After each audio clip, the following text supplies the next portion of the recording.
സംസ്ഥാനത്തെ 9 ജില്ലകളിലൂടെ കടന്നുപോകുന്ന തീരദേശ ഹൈവേ നിർമ്മാണം പൂർത്തിയാകുന്നതോടുകൂടി തീരദേശത്തിന്റെ വികസനത്തിന് നാഴികക്കല്ലാകുമെന്ന് പൊതുമരാമത്ത് വകുപ്പ് മന്ത്രി പി.എ. മുഹമ്മദ് റിയാസ് പറഞ്ഞു.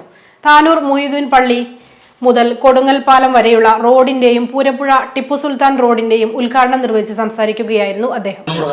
ബന്ധിപ്പിക്കുന്ന റോഡാണ്, തീരദേശത്തിന് ഏറ്റവും ഉപകാരപ്പെടുന്ന റോഡാണ്.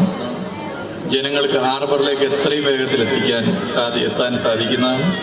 തൊഴിലാളികൾക്ക് ഏറെ ഗുണകരമാണ്. ഇങ്ങനെ സാധ്യമാകുന്ന എല്ലാ കാര്യങ്ങളും ഗവൺമെന്റ് ചെയ്ത് മുന്നോട്ട് പോവുകയാണ്.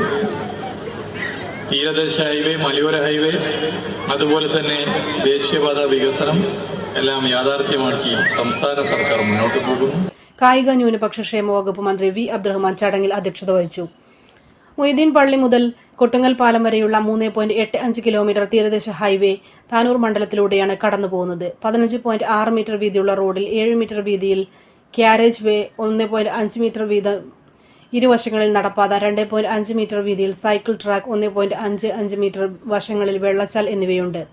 കിഫ്ബി മാനദണ്ഡങ്ങൾ അനുസരിച്ച് സുരക്ഷ, റോഡ് മാർക്കുകൾ, സ്റ്റണ്ടുകൾ, റിഫ്ലക്റ്റിംഗ് ടൈലുകൾ, ആധുനിക രീതിയിലുള്ള ബസ് ഷെൽട്ടറുകൾ, ദിശ ബോർഡുകൾ, സ്ഥലനാമ ബോർഡുകൾ എന്നിവയും സജ്ജീകരിച്ചിട്ടുണ്ട്. വിദേശ രാജ്യങ്ങളുടെ മാതൃകയിൽ സർക്കിൾ ട്രാക്ക് സഹിതമുള്ള റോഡ് നമുക്ക് പുത്തൻ അനുഭവമാണെന്ന് മന്ത്രി റിയാസ് പറഞ്ഞു. താനൂർ തൂവൽ തീരത്തിന് സമീപം ഒരുക്കിയ ഉദ്ഘാടന പരിപാടിയിൽ താനൂർ നഗരസഭാ ചെയർമാൻ റഷീദ് മേരിയ, താനൂർ നഗരസഭാ ക്ഷേമകാര്യ standing committee chairman Fathima, Tanur നഗരസഭാ ആരോഗ്യകാര്യ standing committee chairman Ali Akbar, KRFBP MU north circle team leader S Deepu എന്നിവർ ചടങ്ങിൽ നമ്മുടെ സംതൃപ്തിയേക്കാൾ വിലപ്പെട്ടതാണ് നമുക്ക് വേണ്ടപ്പെട്ടവരുടെ സന്തോഷം.